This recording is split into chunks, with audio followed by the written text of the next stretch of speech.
সবাই বলে যে সয় সে রয়, কিন্তু কেউ এটা বলে না যে সয় সে ক্ষয়ও, তার কিছুটা ক্ষতিও হয়তো হয়।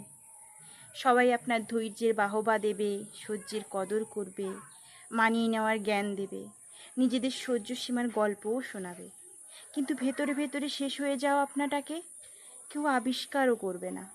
সবাই আপনার বদলে যাওয়াটাই দেখবে, বদল হওয়ার কারণটা খুঁজবে না। পুড়ে ছাই হয়ে যাওয়া মনটাকে কেউ জল দিয়ে শান্তও করবে না, বরং সমালোচনা করে আগুনটাকে আরো উস্কিয়ে দেবে। কাটা ঘায়ে মলম নয়, মানুষ নুনের ছিটে দিতে ওস্তাদ।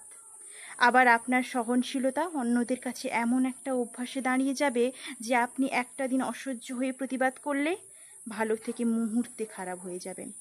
মুখচোরা আপনি নিমেষে পরিচিত হবেন স্বার্থপর, হিংসুটে, বদমাশ নামে।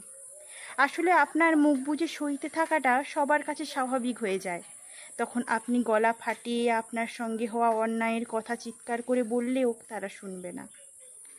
তারা জানে ওর ভীষণ ধৈর্য, ও সহ্য করে মানিয়ে নেবে। তারা কেউ বলবে না পরিবর্তন দরকার, তাই সহ্য ততক্ষণ করুন যতক্ষণ তার সহ্যের সীমার মধ্যে থাকে।